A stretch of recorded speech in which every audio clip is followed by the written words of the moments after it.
como é que o WhatsApp é de graça, né? O WhatsApp é de graça porque a gente é o produto, né? Eu posso escrever para você, pô, tô pensando em comprar um computador no Natal, beleza. Aí você abre o Facebook, começa a ver um monte de propaganda de computador. Então, esses dados estão sendo usados. Mais ou menos por aí, né? As empresas que têm dados espalhados, elas definitivamente podem fazer uso.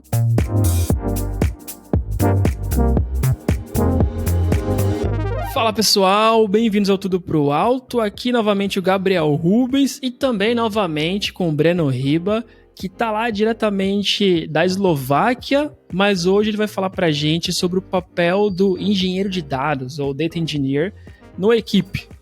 Tudo bem, Breno? Fala, Gabriel, tudo certo por aqui? Mais uma vez, obrigado aí pelo convite, é muito legal estar participando aí pela segunda vez e vamos compartilhar um pouquinho, né, sobre essa área de engenharia de dados. É isso. Pô, tô bem empolgado porque o primeiro episódio foi muito legal. A gente já saiu, né? Combinando o próximo. Então, chegou a hora, finalmente, de explorar mais o que faz. E antes da gente explorar sobre esse papel, né? A profissão, para quem não te conheceu do outro episódio, tu falar o que você faz, né? E aí depois a gente explorar o que é o papel do engenheiro de dados mesmo. Claro. Então, bom, hoje eu sou engenheiro de dados aqui. Eu trabalho, apesar de estar trabalhando na Eslováquia, trabalho numa empresa americana. E de carreira, assim, eu tive uma carreira bastante linear, né? Eu estudei ciência da computação, depois eu fiz um mestrado em ciência da computação também. Eu comecei a trabalhar desde cedo já com a parte de programação. Comecei, na verdade, mais como engenheiro de software, né? Desenvolvedor. E na verdade, bom, até hoje, né, porque eu considero a engenharia de dados como uma ramificação da área de software.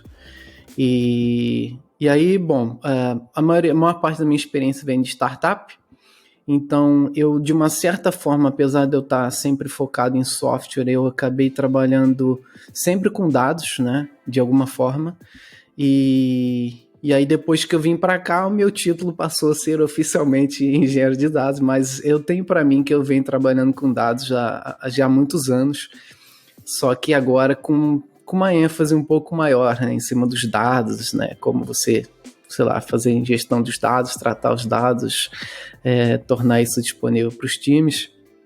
Então, é mais ou menos isso, assim, essa é mais ou menos a minha carreira e esse foi o caminho que eu segui, né? A parte de software e dados. Tem muita gente que fica conectado puramente a dados.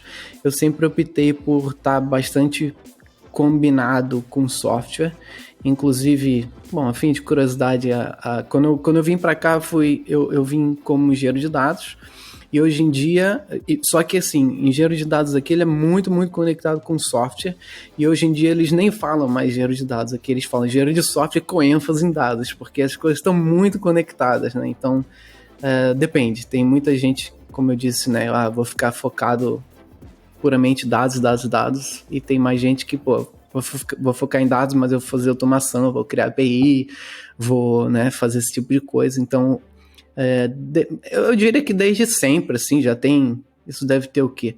Aqui eu tenho quase 4 anos, em startup já com foco em dados mais ou menos 8, então são aí mais ou menos 12 anos com software e dados, e antes disso não conta muito, né, estágio, treinei, então a experiência não é tão relevante até então, mas esse é mais ou menos o caminho aí pra galera entender onde é que a gente está.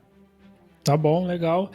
E quando tu fala de engenheiro de software misturado, né, com ênfase em dados, assim, o que tu vê de diferente do que só um engenheiro de dados faz para o que você faz hoje com essa carreira mais, talvez em T, não sei se é a melhor forma de falar, mas tu tem alguns skills diferentes, né? Bem legal que você usou isso. É exatamente o T, né? Você tem um foco muito forte em um assunto, só que você pode trabalhar em outros também, né? Então, o princípio T, acho que é esse que você está falando, né? E então, a diferença, assim, a parte de software eu continuo fazendo. Então, por exemplo, construindo API e a parte de dado, você também tem toda a parte, por exemplo, eu não trabalhava com... Eu tinha toda a parte de geração de dados, ingestão, armazenamento de dados, mas tem muito... O foco hoje é muito maior no dado em si, por exemplo, como é que eu trato esse dado, como é que eu faço ingestão nesse dado, como é que eu trato, sei lá, duplicidade, como é que eu entrego esse dado de uma maneira rápida. Tem todo um pensamento que vai além da aplicação, né? Antigamente eu ficava mais voltado a, beleza, tem que fazer uma aplicação, tem que fazer um processo batch, uma API ou qualquer coisa assim. Então era bem voltado assim. Tinha, obviamente, dados, né? É quase impossível você trabalhar sem dados, mas aí isso volta muito para como você trabalha com esses dados, porque todas as aplicações produzem dados de alguma forma e você precisa fazer uso, né? Então, por exemplo, além dessa parte de software, a gente trabalha muito com, por exemplo, você tem as partes de dados que você precisa estar bem perto do tempo real, você tem dados históricos que não precisam ser tão atualizados, você tem que tratar da duplicidade, como eu tinha falado, você tem toda a parte de batimentos de dados, isso normalmente é uma coisa bastante complicada, né? Então, sei lá, o seu sistema tem que falar com o meu, que tem que falar com o do outro, e com dados de terceiros que estão chegando na empresa, né? Como é que você bate esses dados? Está tudo diferente, às vezes não tem nem chave para bater.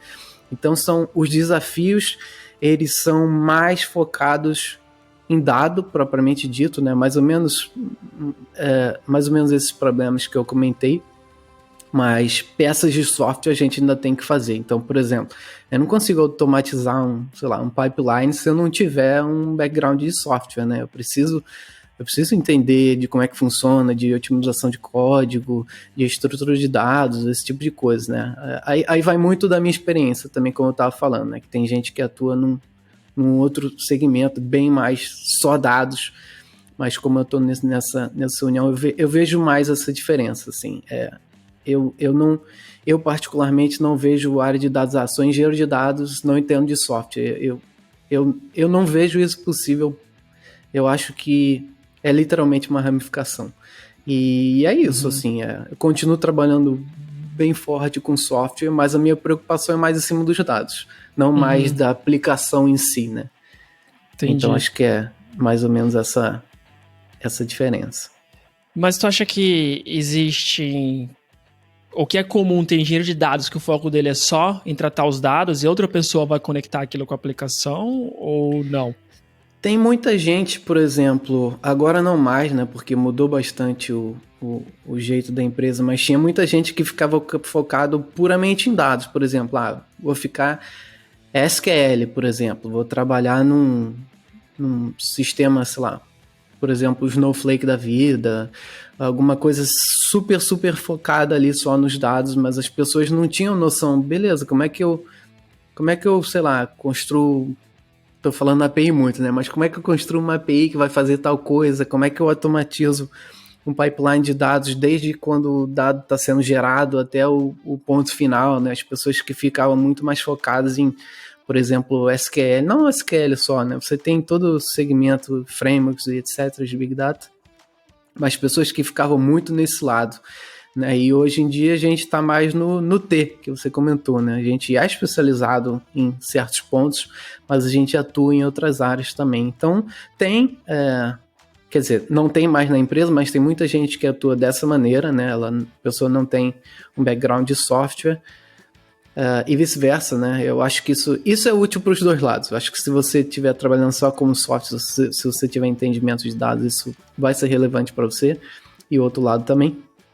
Mas, tinha gente bastante, assim, com conhecimento muito básico de software e um conhecimento muito pesado em dados, modelagem de dados, por exemplo, arquitetura de dados, né, sem ter conhecimento de software, arquitetura de software, design de sistemas, esse tipo de coisa. Então, ainda tem e vai ter, né, porque tem muitas empresas que não...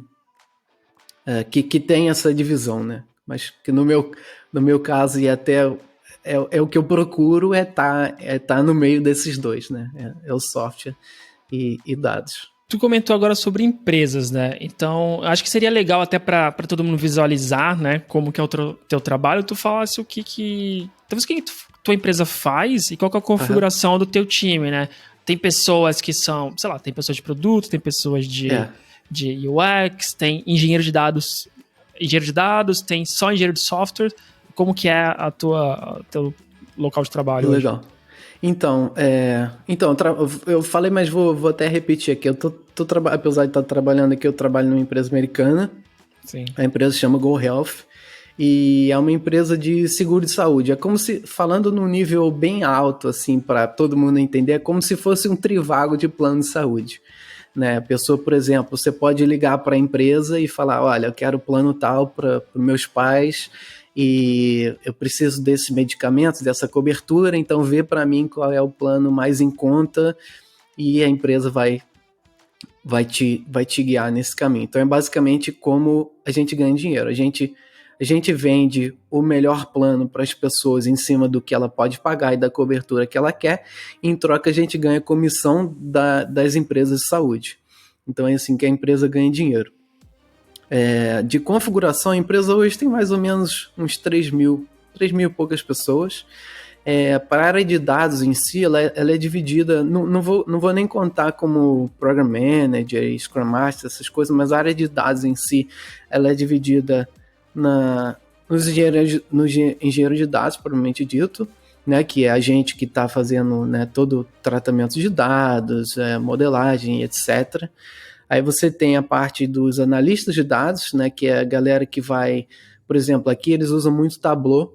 Então, beleza, eu vou usar esses dados que estão disponíveis para criar relatório, para trazer né, KPI, para trazer algum insight, alguma informação para a empresa. Aí você vai... É uma infinidade de tipo de informação. Você tem toda a parte de leads, você tem ligação, você tem agente, você tem dados de comissão, você tem dados de apólice. É absurdo. A quantidade de informação, assim... E sistema de saúde americano é muito complexo. Eu até hoje aqui eu fico confuso, mesmo trabalhando esses anos todos. Então tem essa parte de analista de dados, né? Você tem a galera que trabalha com machine learning, então é a galera que vai usar os nossos dados para criar modelos, para fazer predição de algumas coisas. Por exemplo, vamos supor que se eu tenho 5 agentes disponíveis e eu tenho 10 pessoas na fila ligando, quem eu atendo primeiro? Então, por exemplo, tem modelo de LTV. Bom, quem que fica mais tempo comigo, quem me dá mais dinheiro, é quem eu vou atender primeiro, né? Então, eles usam basicamente os dados para criar esses modelos, fazer essas predições.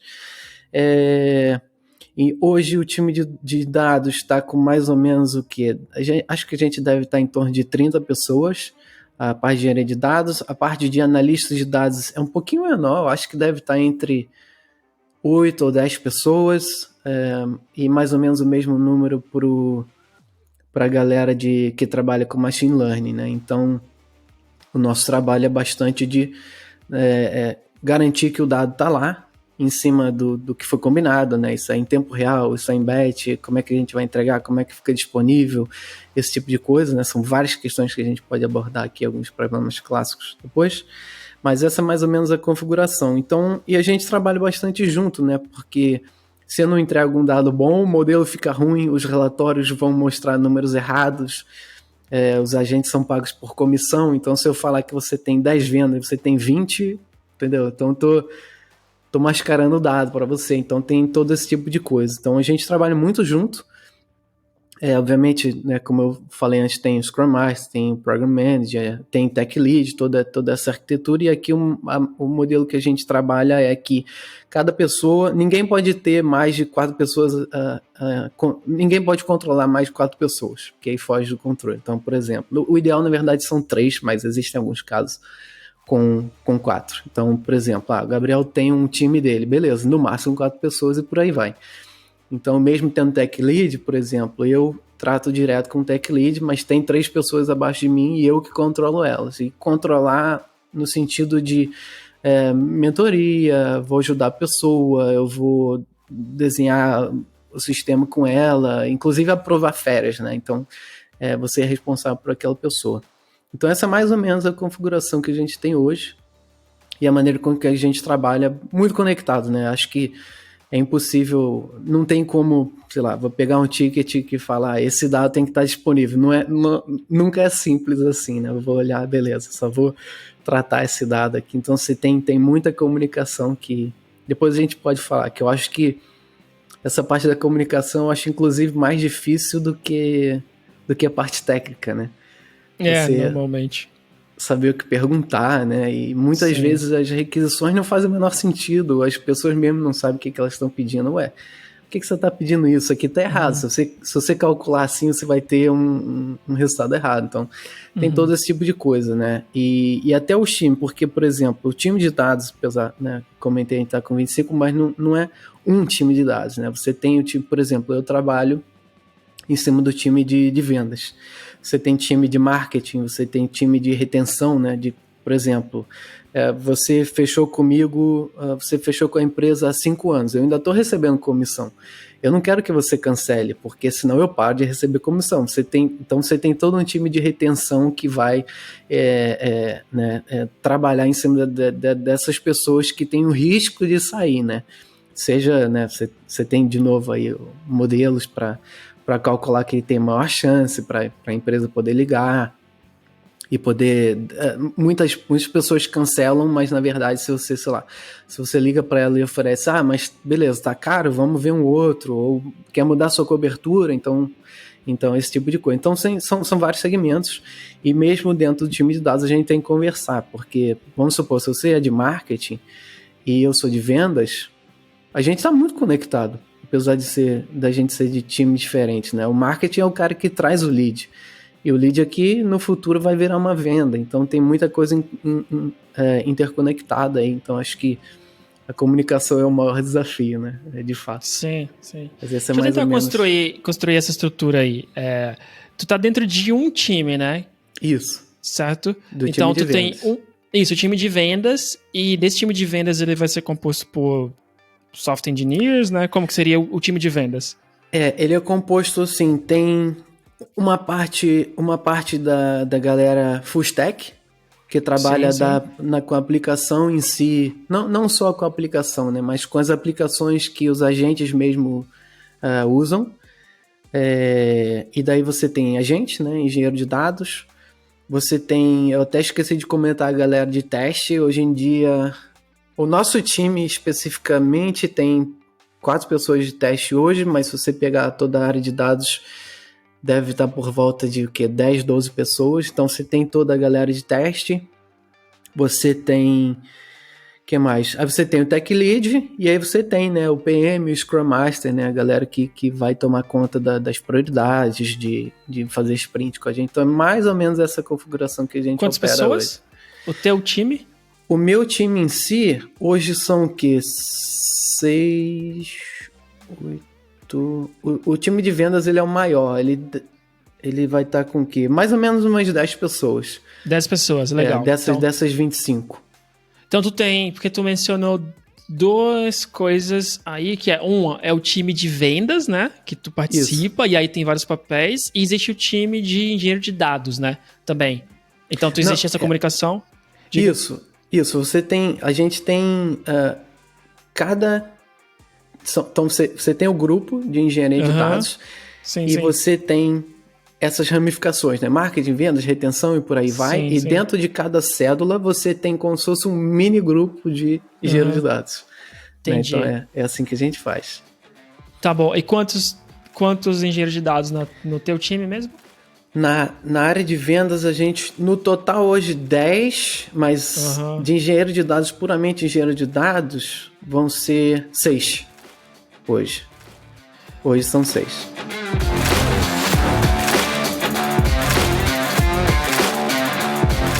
E como que chegam as tasks para ti? Normalmente vem dos engenheiros de software, vem do Product Owner. Como que é? Tipo, eu queria que tu me mostrasse como que seria, sei lá, 2 semanas de trabalho aí tua. Como chegam as coisas, para quem tu entrega, com quem que tu comunica mais. Esse é normalmente o nosso sprint, né, de 2 semanas. Sim. Então, normalmente a gente tem... Nada chega por dev, né? Nenhum dev vai chegar e falar, olha, precisa ter, sei lá, esse dado lá. Isso vem, normalmente não, sempre vem da própria empresa. E interno, né? A gente não tem nada externo, né? Quem faz o pedido de demanda é a galera interna. Então, por exemplo, eu quero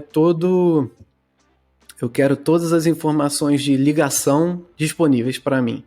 porque eu posso linkar com leads, com agentes e fazer qualquer estudo. Isso é uma coisa que está acontecendo agora, por exemplo, que a gente está fazendo. Então, a demanda chega pelo PM, né? Então você tem toda a parte de, a cada 2 semanas a gente tem uma nova sprint, e sempre que a gente tem um conjunto de tickets, a gente se junta para fazer estimativa, né? Então é um momento que a gente, por exemplo, beleza, preciso desse dado aqui disponível. Estou falando de uma maneira bem simples, para acho que fica mais fácil para todo mundo entender. Então, beleza, preciso desse dado aqui disponível, a gente discute, e todo mundo, a gente usa eu esqueci o nome do site, é um site tipo um poker, que cada um... Poker. Exatamente. Então a gente vota, beleza, o Gabriel falou que ele leva 3 dias, eu falei que levo 5, a gente entra num consenso, estima isso, né? Isso é priorizado também pelo negócio, ele fala, beleza, tem 10 tickets aqui, eu preciso priorizar porque a gente só consegue atacar, 3. Então eles priorizam isso, a gente vê, beleza, agora que eu sei que a gente estimou os tickets, a gente coloca isso na sprint, então isso vai para a sprint. Depois disso, normalmente é o tech lead com os seniors, né? É onde eu faço parte também. Tem bastante reunião a gente se comunica bastante nessa parte de arquitetura, né? Normalmente a gente está desenhando alguma coisa junto até chegar no modelo que a gente quer, né? Então isso vai... né? É reunião, é documentação, às vezes até experimentação, né? A gente chama de spike, né? Quando você, às vezes, tem um ticket que você não tem a menor ideia, você não tem como estimar, porque você nunca fez aquilo. Então, a gente chama um ticket de spike, e é mais ou menos como as coisas chegam e como a gente ataca, né? Como a gente ataca. E aí depois tem a distribuição, né? Beleza, então eu tenho esses... 5 tickets aqui, eu tenho essas pessoas para trabalhar, vamos ver como é que a gente vai distribuir, e aí a gente distribui.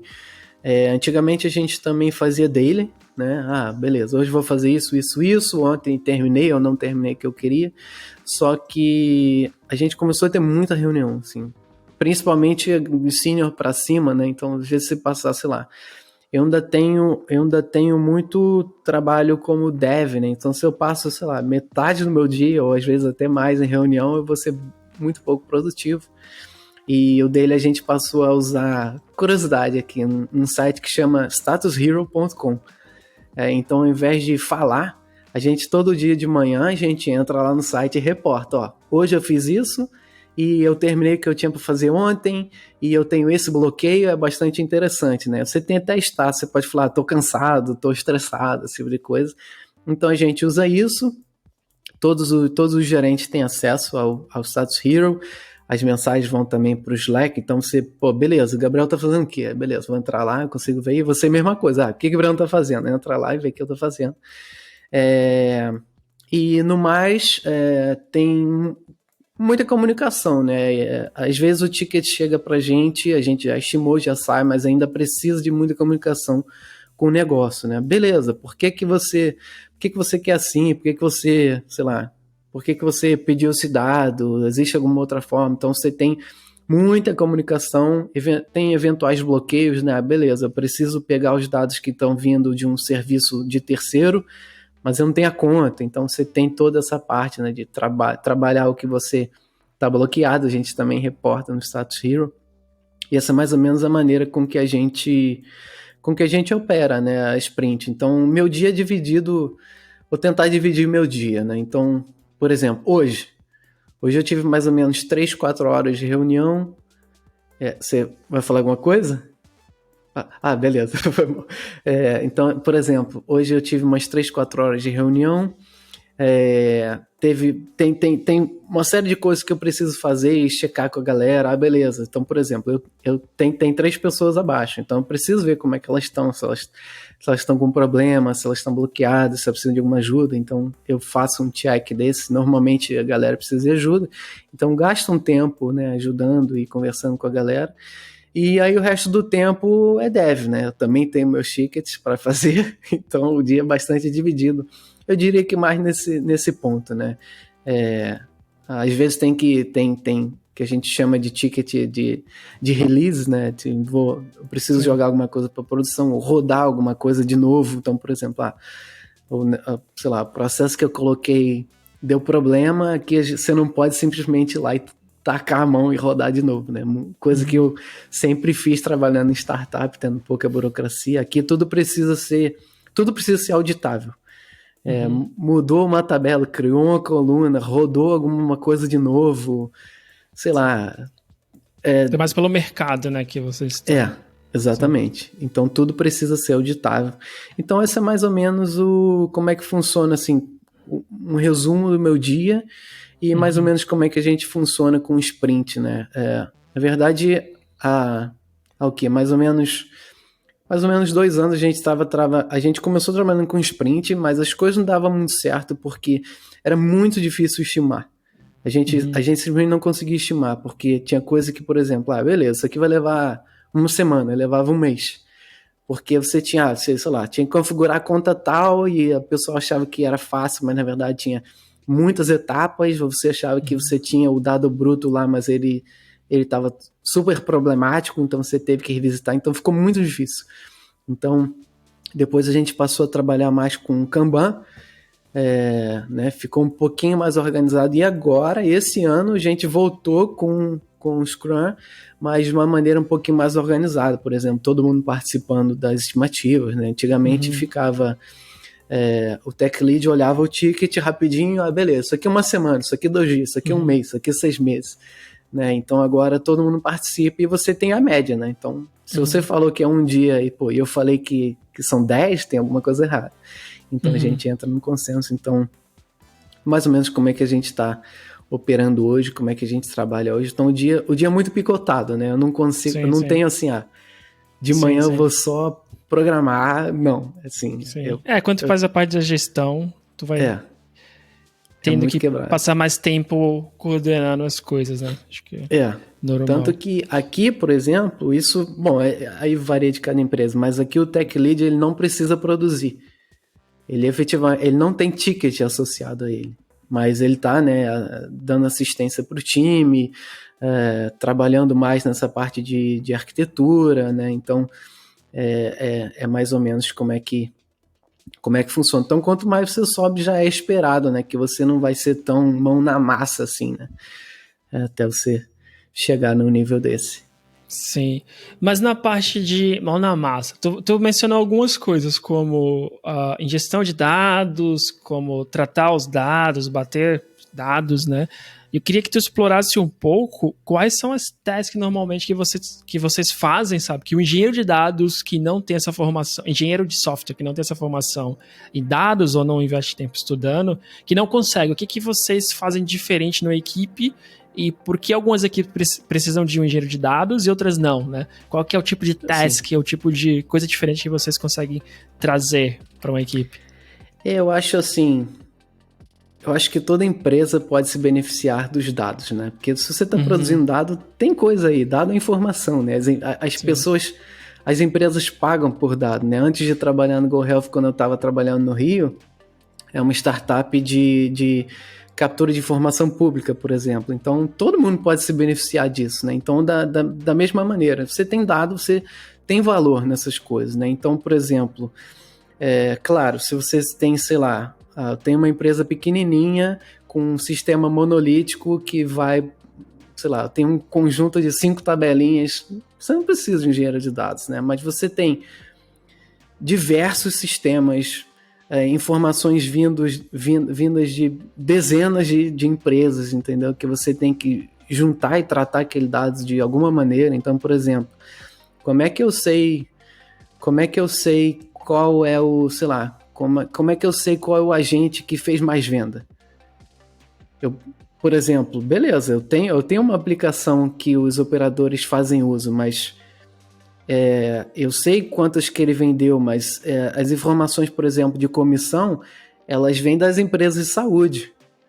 As informações de ligação, ela vem de uma empresa de terceiro. A gente também precisa ingerir esses dados. Quando esses dados chegam para a gente, eles chegam errados, eles chegam mal formatados, eles chegam muitas vezes de uma maneira que a gente não consegue juntar, então você não tem a visão dessa empresa, você não enxerga o que tem ali, né? Então,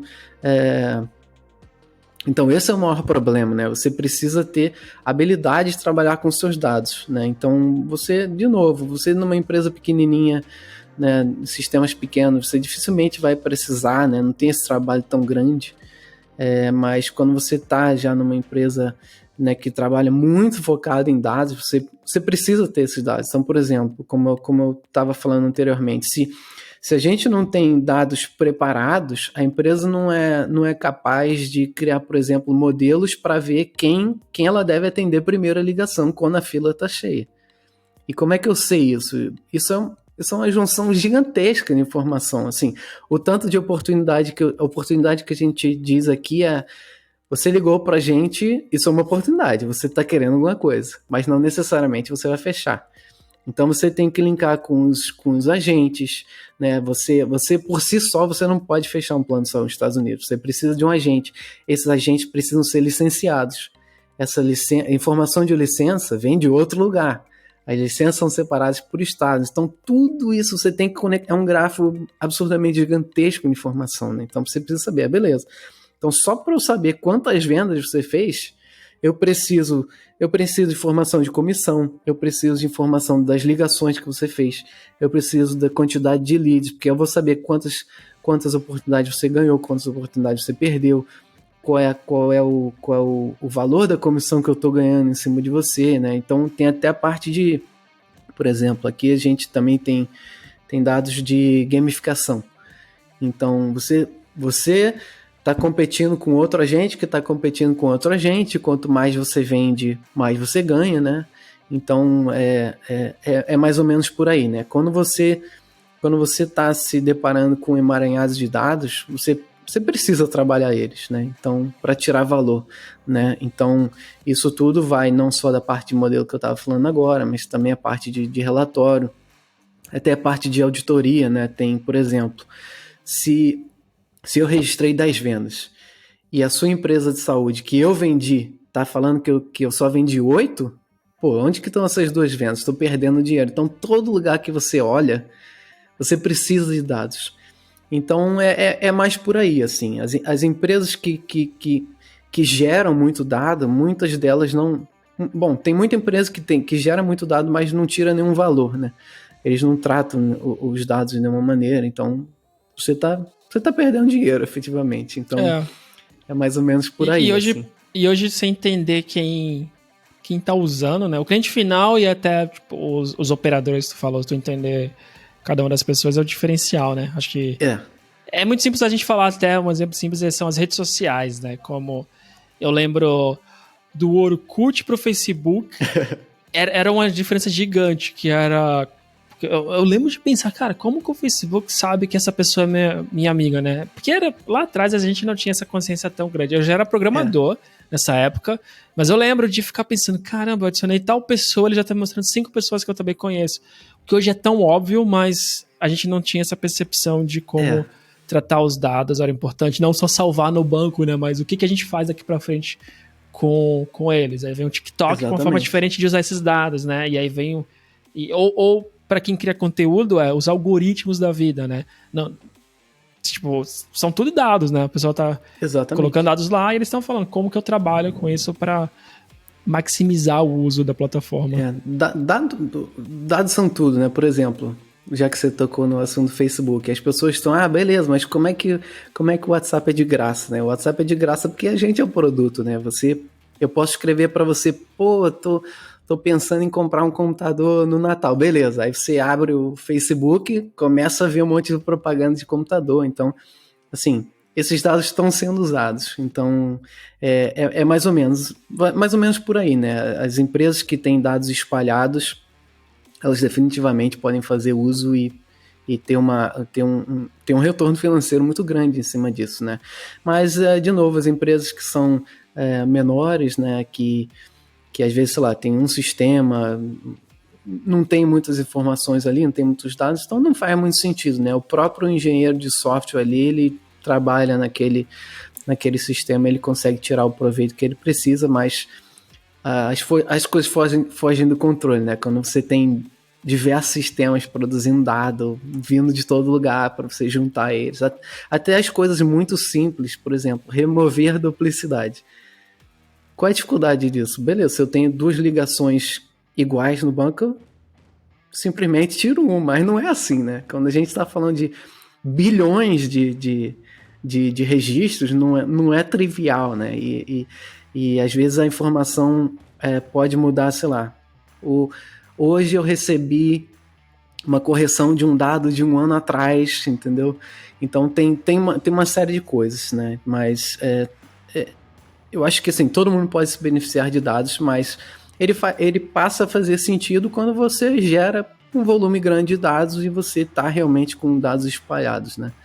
Senão, ainda talvez não seja o momento. E eu queria explorar agora algumas tasks ou projetos que tu teve que fazer com características diferentes, né? E aí, o primeiro eu queria saber o que tu achou que foi o mais legal, assim. Talvez não o mais legal, mas alguma coisa bem legal que tu fez e tu teve que usar tuas habilidades como engenheiro de dados. Pergunta difícil, mas mais legal. Então... Não precisa ser o mais legal, assim, mas tipo, coisa que tu fala, putz, isso foi bem legal de fazer, e eu vi o resultado disso aqui, eu vi a diferença que isso fez. Uma das coisas mais... Aí vou voltar no modelo T, né, que você tinha falado. Uma das coisas mais vou até usar a palavra divertidas, né? Eu montei o primeiro modelo de retenção, né? Desde a parte da parte da entrada dos dados, da sanitização dos dados, do match dos dados, até poder criar um primeiro modelo de retenção, porque aí beleza, né? Porque como é que você cria um modelo de retenção, né? Você pega todos os dados que você tiver, dados de novo, ligação, pessoas, comissões, agentes, né? Todo esse bolo de dados, né? Para conseguir fazer predição. Então, né? Teve essa parte que eu acho mais difícil, a parte de ingestão, tratamento, sanitização, até criar o primeiro modelo de retenção, né? Porque que eu estava falando, né? Enquanto a pessoa está com aquele plano ativo, se foi a minha empresa que vendeu, a gente continua ganhando comissão. Então, eu não quero que você cancele. Então, se eu conseguir prever as pessoas que têm maior percentual de cancelar o plano, eu posso, né, te ligar, mandar um e-mail, mandar um SMS, aí depende da escolha da pessoa, né? Nos Estados Unidos você não pode simplesmente sair ligando para a pessoa, né? Mas você tem maneiras de você entrar em contato com ela. Então essa foi uma das coisas mais divertidas, né? Porque eu vi acontecendo, eu via todas as áreas de call center, né, que estavam ligadas à retenção, usando isso. Então você vê, caramba, então... Realmente a galera tá ligando e realmente o percentual abaixou. Então, né, você fica muita grana para a empresa. Você melhora 1% no modelo desse, você já retorna milhões para a empresa. Então Sim. É muita grana, né? Então, mas eu acho que assim, Mas, antes de tu passar pro próximo até, mas eu queria caminhar com esse passo a passo e aí no ponto de vista assim, talvez alguém que ainda tá pensando, pô, eu quero estudar engenharia de software e aí eu queria entender mais o que é esse processo todo. Então, eu vou dividir assim, tu tem um problema de negócio que tu precisa que a pessoa fique mais tempo com aquele plano, né? Isso. É isso que tu queria resolver. Então, exatamente. Porque a aquisição de uma pessoa nova normalmente é muito mais cara, né, do que você manter. Sim, com certeza. Aí, entra a métrica que tu falou, lifetime... o LTV, Lifetime Value. LTV. Então, tu queria maximizar isso. Então, esse era o problema de negócio que tu tinha. Exatamente. E aí, tu precisava descobrir como saber quem que vai cancelar, né? Exatamente. E esse é o segundo problema que tu precisava resolver. E aí, tu falou de algumas coisas que eu queria que tu clarificasse o que são, que é a ingestão, tu falou que é complicado mais de uma vez, então eu queria saber o que é ingestão e por que ela é complicada. Sanitização. E depois, como tu disponibilizou, porque o resultado final foi o que trouxe o ganho, ou a economia, que também é um ganho, para a empresa, né? Então, tu consegue montar um passo a passo para quem está começando? Com certeza. Então, assim, começa com o que você falou, né? O negócio fala, olha, eu preciso reduzir o número de pessoas que estão cancelando. Então, esse é o ponto, né? Legal. Então, assim, vou bem do iniciozinho, né? Então, a gente vai lá, você vai ter alguém de dentro da empresa que vai criar o ticket, fazendo o pedido. Isso depois vai entrar, uma vez aprovado, claro, isso vai entrar para uma área técnica, né? As pessoas vão começar a discutir, beleza, então como é que eu posso fazer isso? Eu tenho esse tipo de dado. Muitas vezes assim, beleza, eu posso ter esse dado, mas eu não tenho esses dados. Né? Então, por exemplo, ou às vezes, por exemplo, a gente tem o nosso que a gente, né, o Data Warehouse, mas você tem diversas aplicações na empresa. E cada time decide o que eles querem fazer. Se você quer trabalhar com, sei lá, com MySQL, o outro SQL Server, o outro DynamoDB, o outro MongoDB, não importa, né? Cada decisão de cada time. Mas eu preciso, de alguma forma, trazer esses dados para o meu mundo para conseguir trabalhar com esses dados. Então aí vem essa segunda etapa. Beleza, o que eu preciso? Beleza, eu preciso saber quem está cancelando. Para saber quem está cancelando, o que eu preciso? Beleza, eu preciso saber dos leads. Beleza, dos leads eu tenho a oportunidade. O lead está ligado com o agente está ligado com venda. A venda está ligada à comissão está ligada à empresa de terceiro que está enviando esse retorno para a gente. Beleza, recebi, vou te pagar.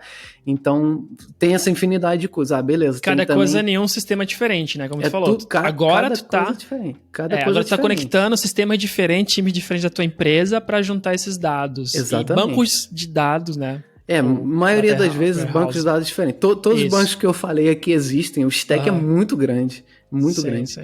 E aí você tem, por exemplo, beleza, eu também tenho os dados de ligação, né? Você, de repente, se eu souber o tempo de ligação que você tem passado, é alguma, né, vai me trazer algum retorno. Então, vai muita experimentação, né? Então, primeiro você tem essa etapa, né? Beleza, eu tenho que juntar esse quebra-cabeça. Quais são todos os dados que eu posso ter e que a gente imagina que a gente possa usar. Esse é o ponto 1, né? Depois vem a ingestão, né? Beleza, como é que eu faço a ingestão disso? Beleza, um tá em MySQL, o outro é uma API, o outro tá num tópico do Kafka, o outro tá indo por Redshift na Amazon. Então, eu preciso trazer isso para mim. Né? O que é ingestão? Ingestão é você literalmente inserir os dados no seu local de trabalho, né? No Data Warehouse. A gente chama aqui eles chamam de landing stage, né? É o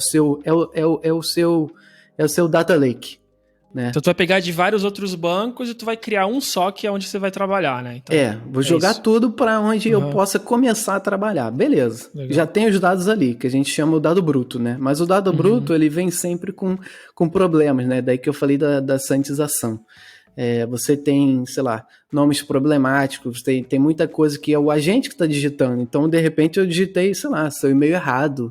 Ou eu tenho 2 apólices suas com o mesmo nome, só que um é Gabriel, o outro é Gabriel com 2 L's. Como é que eu sei isso, entendeu? Então, tem esse tipo de coisa. Então, e como é que juntar esses dados, né? Então, por exemplo, uma empresa de terceiro não vai seguir o meu conselho, olha, retorne esse ID para mim. Eles não vão fazer isso, eles vão retornar como eles quiserem e problema nosso, né? Então você tem toda a parte de, beleza, como eu junto esses dados? Não só os dados vindos de terceiros, até como os dados vindos de diversas aplicações diferentes dentro da empresa, né? Cada time é um time e cada time faz de uma maneira.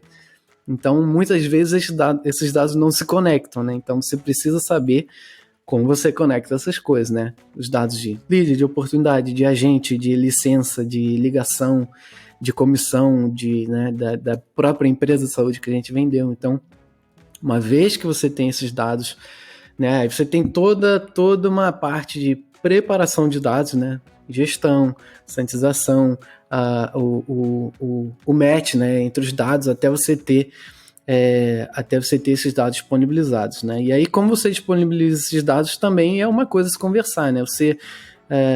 Você precisa desses dados de uma forma, por exemplo, um batch, você precisa desses dados em tempo real, você precisa desses dados uma vez por dia, então existem todos esses tipos de cenários, né? Tem várias conversas bastante específicas que a gente pode entrar em normalizar, por exemplo, normalizar tabelas, denormalizar tabelas.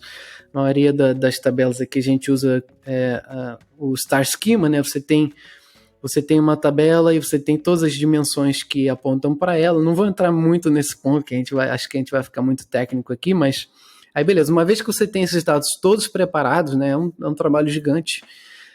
Aí você pode começar a experimentação. Beleza, agora eu tenho todas essas informações, vamos começar a experimentar. naquela época a gente começou a fazer teste AB, né? Então eu vou fazer metade da fila, por exemplo, metade da fila, eu não vou usar modelo nenhum. Primeiro que ligou, primeiro que eu vou servir. A segunda metade é onde eu vou usar esse modelo. E aí no fim eu posso comparar, beleza, olha, usando o modelo eu tive, sei lá, 4% a mais de acerto do que sem modelo nenhum. Então, beleza, a gente provou que teve um ganho aqui, né? E aí, obviamente, vai de experimentação, fazendo tuning, mudando campo, mudando algoritmo, fazendo otimização, às vezes, né, vai muito além, né? Então, por exemplo, às vezes, sei lá, tem muita informação aqui, será que importa pra gente trabalhar com dados antigos, né? As pessoas mudam, então não sei, tem que experimentar. Qual coluna fica melhor se eu incluir, qual coluna fica melhor se eu remover, né? Até normalização de dados categóricos, por exemplo. Se a gente pegar, beleza, você escreveu lá SP e o outro arquivo veio São Paulo. Pô, mas a gente está falando da mesma coisa, então como é que a gente normaliza isso de uma forma que a gente possa criar isso como variáveis categóricas, né? Então tem todo esse trabalho grande de você conseguir manter o dado lá totalmente pronto para uso, até você fazer esse uso. Então foi mais ou menos assim, num altíssimo nível aqui, mais ou menos o que eu fiz lá na época, né? Até conseguir manter esses dados todos prontos e fazer o treino daquilo, né? No começo a gente até para fazer esses testes eram inclusive manuais, né? Porque como o modelo não estava totalmente, digamos assim, homologado, a gente não pode simplesmente criar alguma coisa automática para retreinar e subir o modelo, porque de repente vai ficar horrível, né? Então, até ganhar um nível de amadurecimento ali para a gente automatizar. Hoje, por exemplo, esse mesmo modelo roda, não mesmo, né? Já sofreu várias mudanças, mas ele é retreinado toda semana, né? De acordo com a lógica e com os dados que a gente tem. Então, mesmo que as pessoas vão mudando o comportamento de compra, né, vamos dizer assim, então o modelo vai se adaptando. Então, assim, deu para ver a infinidade de coisas, e aqui a gente está falando de uma coisa só. Então, por exemplo, até para gamificação, como é que eu sei que você está melhor do que o outro vendedor? Ah, o Gabriel vendeu 10, o outro vendedor vendeu 5, beleza, mas o Gabriel teve 20 oportunidades, o outro teve 4. O outro teve 4 não, né? Não faz sentido. O outro teve 5, então, por exemplo. 6, por exemplo. Então, o percentual de acerto dele está muito, muito maior. Então, tem, assim, tudo, e até o seu salário, né? Se o seu salário vai em cima de comissão de venda, eu preciso acreditar que aquele dado é correto, senão eu vou te pagar mais ou menos, né? Pode ser muito ruim para você, muito ruim para a empresa. Então, tem todo esse trabalho. Esse foi uma das coisas mais, assim, divertidas que eu fiz, mas eu acho que até coisas muito simples, elas vêm com um desafio muito grande, né? Porque, até, por exemplo, se você pensar, beleza, eu preciso ter dados de ligação disponíveis para mim. Ok, mas a ligação vem de um sistema de terceiro. É uma API. Como é que eu posso transformar isso em tempo real se eu não comando isso? O que eu preciso fazer para, não em tempo real, mas o que a gente diz nesse caso é assim, bem perto do tempo real, né? Então, como é que eu faço essa entrega? E você ter o dado bruto, né? Isso é realmente uma pergunta que acontece quando a gente recebe um ticket, você quer o dado muito rápido ou você quer o dado 100% correto, né? Porque se eu puder te entregar o dado bruto, você vai ter a informação atualizada com muito mais frequência, mas ela vai ter um percentual de erro, né? E por outro lado, você não vai ter nenhum percentual, quer dizer, o percentual de erro vai ser incrivelmente menor, mas vai demorar muito mais tempo para aquele dado estar lá disponível, né? Então você tem que balancear. Então a quantidade de desafios é muito, muito grande, assim. Então acho que até os problemas que são bem pequenininhos, tipo esse, né, que a gente tá falando, a única coisa que eu quero é dados de ligação disponíveis. Então eles vêm com uma série de problemas, porque... E custos, né? Custos. Tempo de processamento também. Custo e muitas vezes são coisas que a gente não controla, né? Então, por exemplo, eu não posso chegar lá na empresa de saúde, essa maneira, você está me enviando arquivo. Tem muita empresa, por exemplo, que envia arquivo para a gente. Eu não posso chegar e falar, você não tem uma API, você não tem não consegue fazer um streaming disso, você não tem controle. Então tem muita coisa que a gente tem que, né, tem que bolar uma arquitetura que seja eficaz em cima do que a gente precisa, em cima dos dados que a gente tem, né, naquele momento, e muitas das vezes, quase 100% das vezes, na verdade, a gente não consegue controlar isso, né? A gente tem que trabalhar com os dados que a gente tem, com a maneira que a gente tem para fazer a ingestão. Então, assim, os desafios são muito grandes. E aí, mais uma vez que eu estava comentando antes, né, a gente focou bastante aqui na parte de dados, mas para fazer isso acontecer, você precisa de conhecimento de software também. Eu não consigo, até as coisas mais simples, beleza, como é que eu consumo uma API? Beleza, consumir uma API é extremamente fácil, qualquer um vai conseguir fazer isso, mas como é que você faz isso de uma maneira eficiente? Como é que você entende beleza, por que essa função aqui vai ser mais rápida que essa, entendeu? Esse tipo de coisa. Qual estrutura de dados eu uso aqui para isso ser mais rápido, para representar esse tipo de coisa? Que nem você falou, eu adicionei uma pessoa no Facebook, aí depois recomendou um outro, beleza, o que faz mais sentido? Isso é um grafo? O que é isso? Isso é uma árvore? Isso é uma, sei lá, uma pilha? Que estrutura de dados? Então todo esse tipo de coisa está muito ligado, né? Você, em cima da nossa realidade aqui, claro. Então a combinação ela é assim, não tem como. Se você não tiver essa combinação, não tem muito como, porque o trabalho em si pede isso, né? Então, eu acho que foi esse um dos mais divertidos, assim. Eu consigo nomear vários problemas nesse sentido, né? Até tirando essa parte de modelo, né? Como é que você faz essas conexões dos dados, né? Até essa parte de comissão e gamificação, né? Como é que você sabe que um cara tá ganhando do outro? A gente também tem, por exemplo, não só comissão, mas eles dão prêmio. Então você ganha, tipo, uma moeda, vou falar que tipo uma estaleca, né? Não é um dinheiro real, mas é um dinheiro que você pode gastar com... Eles têm lojas parceiras, né? Então você tem, beleza, o Gabriel tem 100 moedas que ele pode gastar, sei lá, na Amazon. Então com essas 100 moedas, sei lá, quer comprar um teclado, uma TV, qualquer coisa. Então você tem esse tipo de coisa. E todas essas decisões, 100% dessas decisões, são tomadas em cima dos dados. Então imagina, se você não tem os dados prontos, você nem paga os agentes, você perde cliente porque você não sabe nada sobre o LTV, você não sabe nada sobre retenção. Então basicamente você para a empresa. Os dados são literalmente o combustível, né, para tomada de decisão. Qualquer coisa, tanto tomada de decisão automática quanto para tomada de decisão de gerente, né? Sei lá, se eu sou um gerente, eu estou no call center, eu estou vendo, um agente muito bom, eu sei que ele é muito bom, mas ele só está perdendo venda, então está acontecendo uma coisa errada, porque se está perdendo venda e o cara é muito bom, ou eu estou trazendo lead ruim, então assim, insight vem de todo lugar, e aí tudo que a gente está falando gera mais dado. É uma bola de neve, basicamente. Onde tu tem que decidir, né, quase onde tu vai investir, porque dá pra fazer muita coisa com muita dados. Coisa. Literalmente qualquer coisa que você pensar, até, por exemplo, tem dados que vêm, cada clique que você faz nos sistemas gera um evento. Então assim, beleza, ele botou o plano A na cesta, depois botou o plano B, depois botou o plano C, depois removeu o A, o que está acontecendo aqui? Então, assim, tudo isso está gerando dado. Você vê, se um clique já gera uma informação, se você junta com isso, você tem bilhões de possibilidades, né? Bilhões de registros em diversos lugares, em bancos completamente espalhados. Você juntar isso é um desafio extremamente grande, né? Até para coisas muito simples. Tem uma discussão que a gente começou hoje, até a parte de ligação, né? A parte de ligação é muito grande.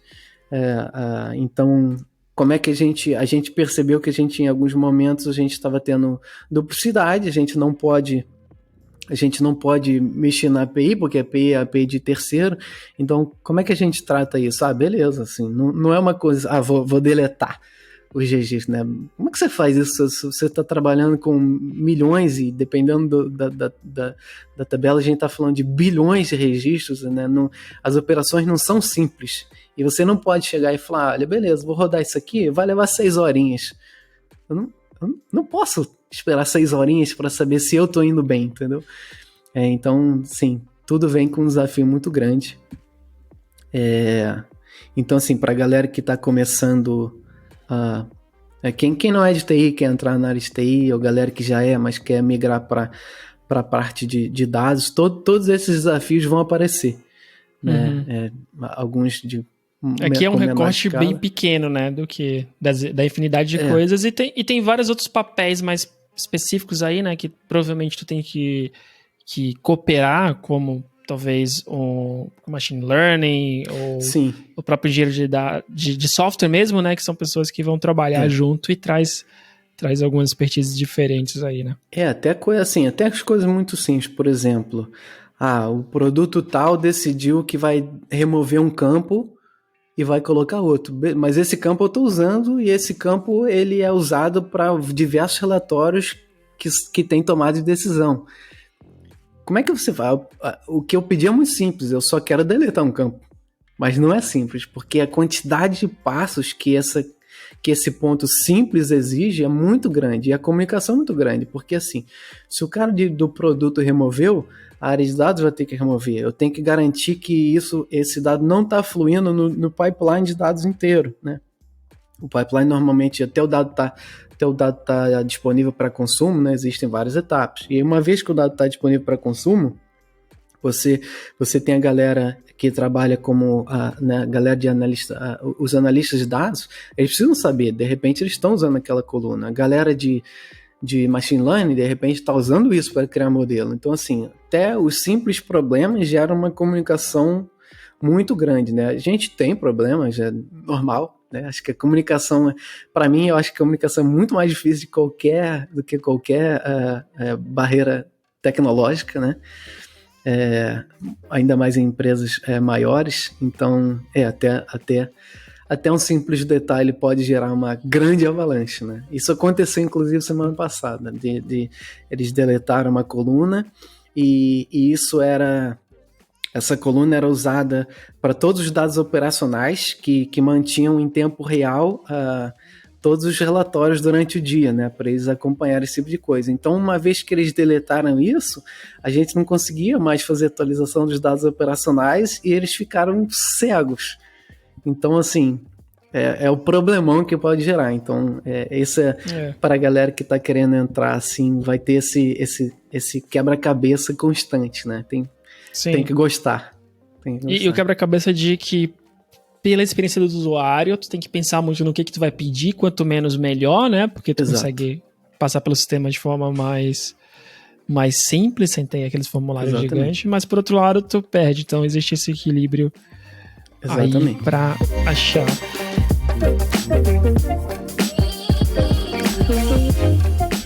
E ainda nessa linha, tu começou a comentar um pouco sobre a comunicação e sobre essa galera que quer ir para essa área, ou que é engenheiro de software, quer se focar em dados.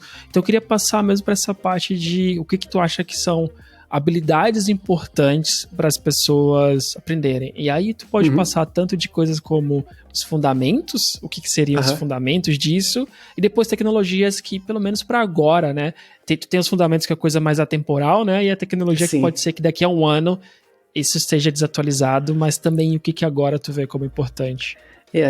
As coisas mudam muito rápido, assim, eu normalmente gosto, antes de responder essa pergunta, eu gosto normalmente de falar que antes de ficar focado, assim, eu conheço muita gente que esse cara sabe muito desse framework, sabe muito dessa linguagem, mas se você pegar o fundamento, a pessoa tá pecando, né? Então, isso para mim é um dos mais importantes, né? Porque a tecnologia muda muito.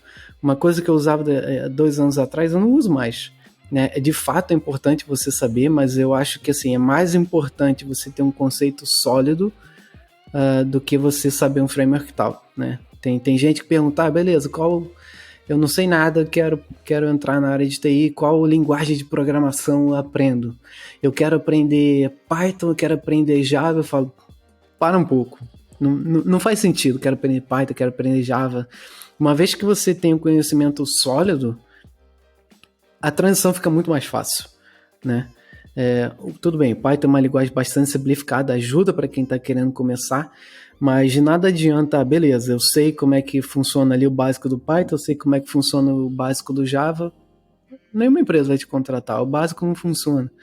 Né? Então você precisa do fundamento. Uma vez que você tem uma experiência, por exemplo, beleza, se eu sei muito, sei lá, sobre Java, eu tenho uma base de programação muito forte, se você chegar e falar para mim, beleza, agora você tem que mexer com Python, agora você tem que mexer com Go, agora você tem que mexer com C#, a minha curva de aprendizado vai ser muito mais rápida, né? Então, assim, para quem não está na área de TI, né, completamente quer mudar, eu diria assim, foca primeiro nos fundamentos, né? E aí, voltando até o início da conversa, né?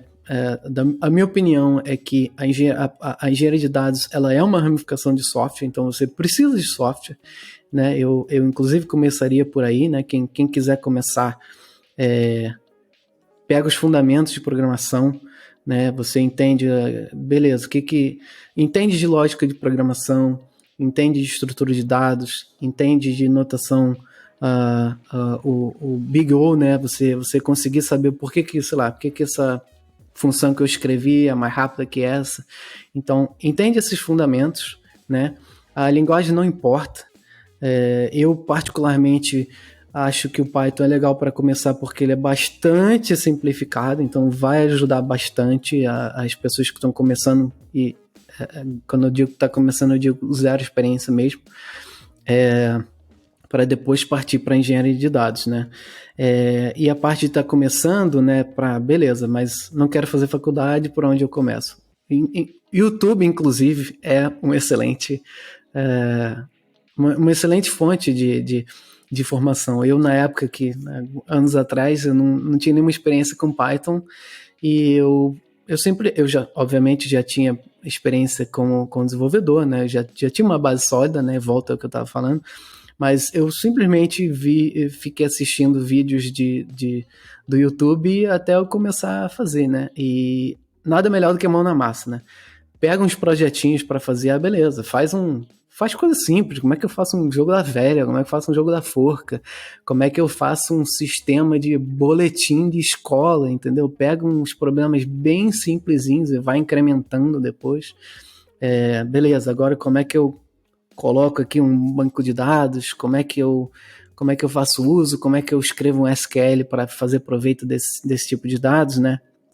Então, acho que assim, conteúdo inicial, é isso mesmo.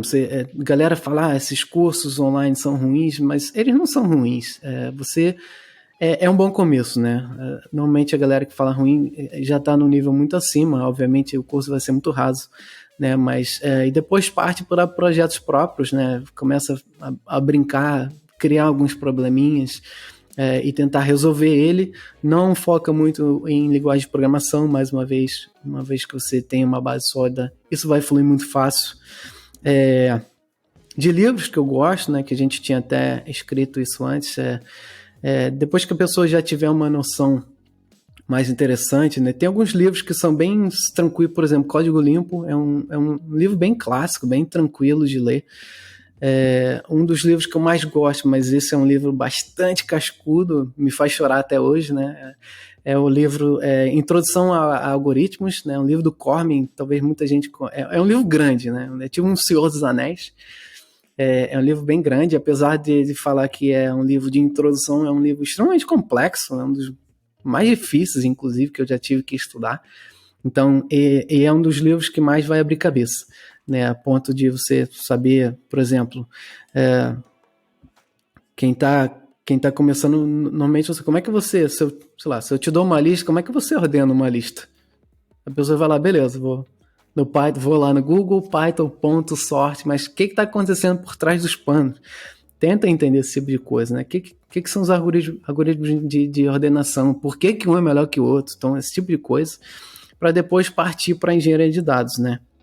Então, a partir desse momento, você já tem uma certa fundação em software, né? Você já tem algum entendimento sobre estrutura de dados, sobre lógica de programação, e aí você parte também para a engenharia de dados, né? E aí, de novo, vai para o fundamento antes de pegar, meu amigo falou que Spark é o melhor, mas beleza, vamos com calma, entende o que tem que acontecer. Tem um livro que eu tava folheando, tem 2 semanas, da O'Reilly, que é Fundamentos da Engenharia de Dados. Acho que esse é o nome. Ele tá só em inglês, né? Então, pra galera que consegue ler em inglês, esse é um livro introdutório bem legal, né? Eles explicam o porquê da engenharia de dados, o que é modelagem de dados, né, por que existe, quais são alguns padrões de dados, né? Esse é uma coisa bem legal.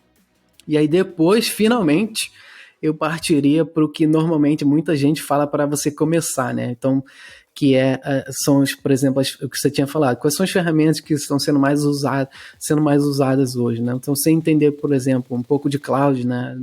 A Amazon Web Services, o Google Cloud, você entender sobre as ferramentas que são mais usadas em engenharia de dados. Hoje, em engenharia de dados, o Python ele é muito, muito usado, né? Eu diria que Python, Java, Scala, eu diria que são as 3 linguagens mais populares de dados, e Python ganha. A comunidade de Python é bem grande, né? E aí você pega também né, ferramenta e framework, por exemplo, Airflow, né, a ferramenta de orquestração de pipeline. Você pega o DBT, que é um open source para você trabalhar com os dados. Você tem Snowflake, né? Para quem quiser brincar, abre lá uma conta gratuita no Snowflake, né? Você tem um tier lá que você é gratuito, você pode brincar, né? Spark é extremamente popular, é bem importante para quem quiser brincar com Spark, você pode fazer isso com Python. Então, no fim de tudo, é que eu realmente recomendaria você cair para isso, porque imagina que eu tô caindo para eu não tenho nenhum conhecimento de TI, eu chego para alguém e a pessoa fala, beleza, você precisa estudar DBT. Aí, beleza, então vou olhar, mas aí beleza, começa a olhar o DBT, aí tá falando de SQL, não sei o que é isso, tá falando que eu posso usar Spark, tá falando que eu posso usar Python, e eu não sei nem o que é declarar uma variável, né? Então acho que tem que começar bem lá de trás mesmo, e foi mais ou menos o que eu fiz, inclusive, né? Então, porque, que nem você falou, por exemplo, vou dar um exemplo real. A gente tem sistema legado em cima de SSIS, que é uma ferramenta, um ferramental de Data Warehouse da Microsoft bem antigo.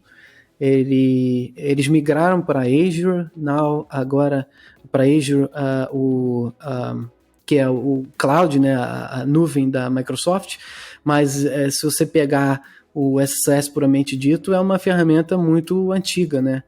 Que já foi muito popular, já foi usado, né? Já teve a sua utilidade, né? E a gente hoje, por exemplo, está migrando isso, indo para o Snowflake, mas amanhã não é Snowflake, amanhã não é Python, amanhã não é DBT, então as coisas mudam. Então, uma vez que você tem um fundamento, se eu chegar e falar, olha, agora a gente não trabalha mais com Java, a gente trabalha com C#.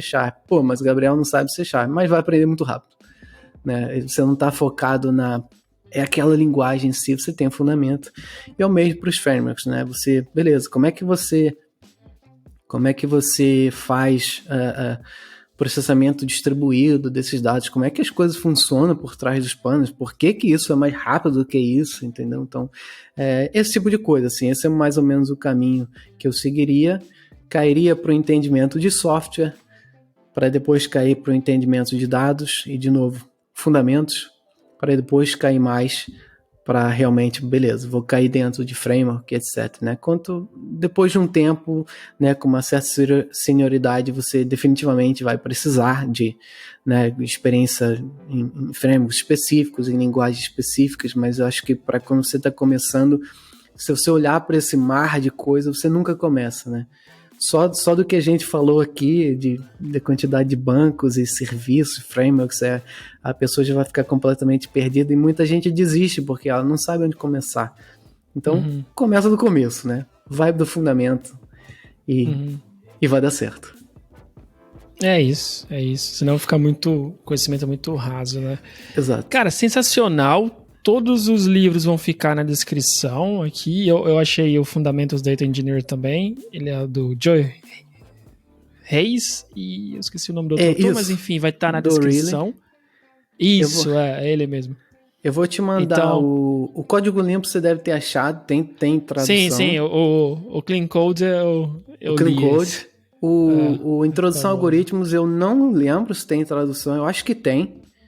E tem um outro livro que, assim, esse livro de Introdução ao Algoritmo, apesar, eu não sei por que eles falam que é introdução, mas tem um livro que é bem mais simples, que é um PDF, é um livro aberto, PDF.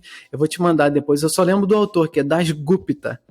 Então, esse é um livro muito legal, também fala de otimização de código, é bem curtinho, acho que deve ter, sei lá, 200 páginas, então dá para você ter um entendimento muito mais simples do que se você for pro Cormen, né, que é esse livro de introdução a algoritmos.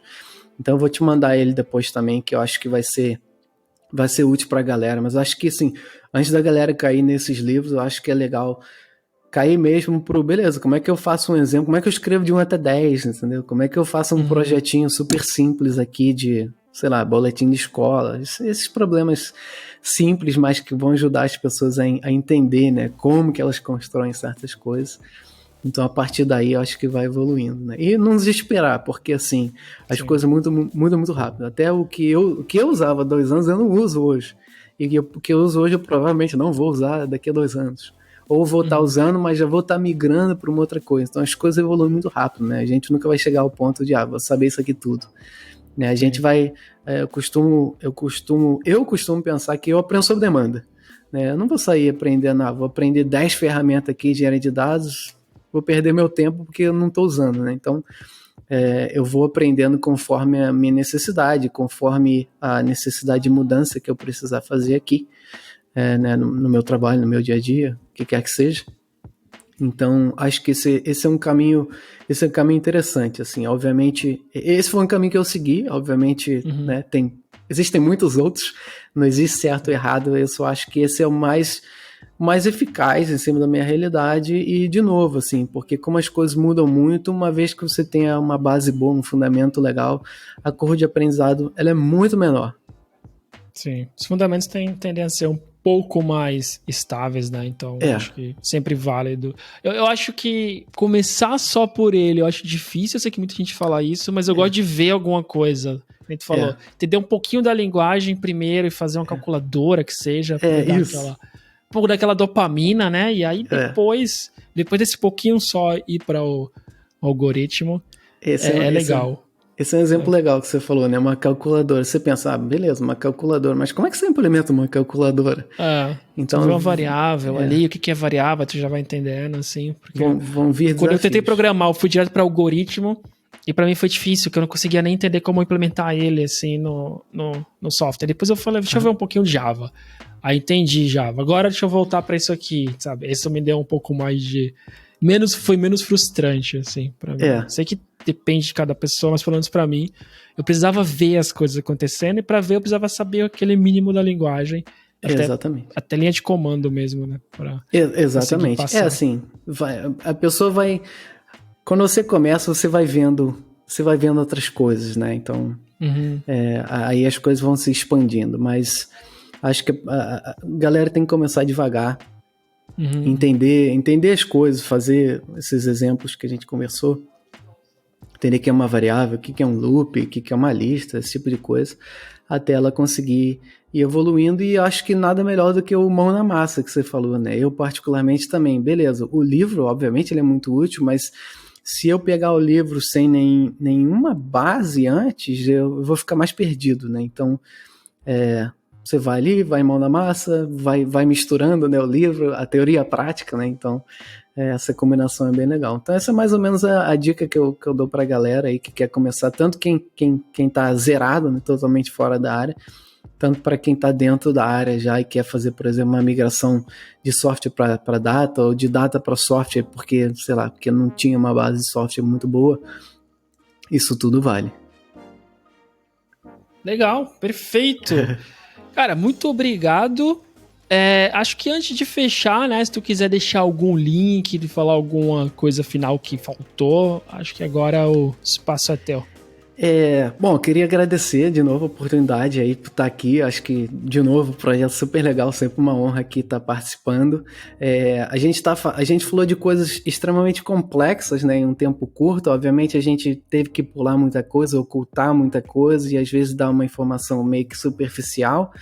Então, para a galera ter essa noção, né, que não tem como, né? Isso exige tempo, mas eu espero que a gente tenha conseguido passar um pouquinho da ideia, né? De como é que as coisas funcionam, quais são os desafios, de como que eu começaria se eu não soubesse nada, por exemplo. Acho que isso vai dar já um caminho para a galera. Quem quiser me achar, as redes sociais, se jogar Breno Riba, vai achar literalmente em qualquer lugar. Gabriel já sabe, né? A gente já se achou em todas as redes. Então só tem um, então fica muito simples, vai ser um prazer conectar com a galera que tá assistindo ou ouvindo o podcast. E mais uma vez, obrigado aí, Gabriel. Então, se o pessoal tiver qualquer dúvida aí, pode deixar aí no comentário ou jogar no YouTube depois que esse vídeo estiver disponível e a gente cai dentro para responder. Sobre livro, eu só vou te mandar o PDF, que esse é um livro bem legal, ele é mais simplificado, não quer dizer que é fácil, mas vai ser bastante útil para a galera também. Claro, todos eles vão ficar aqui na descrição, o teu perfil também, todos que tu mandou eu vou deixar aqui na descrição, então pessoal, podem olhar tanto no YouTube quanto aí na sua plataforma de podcast, já não se esqueça de se inscrever em todas elas, porque vai ter muito mais, e com certeza o Breno vai estar de volta, a gente tem mais coisa para explorar, né? A gente falou das entrevistas técnicas também, né? Que tinha algumas dicas, a gente no futuro, então não se esqueça de se inscrever para não perder. Breno, novamente, cara, um prazerzão, não só gravar o episódio, mas bater esse papo de começo do episódio também, então com certeza. Bom para se atualizar. E, cara, até a próxima. Foi uma honra, Gabriel. Até a próxima aí. Tô dentro de todos os episódios e sucesso pra galera aí que tá tentando uma transição de carreira.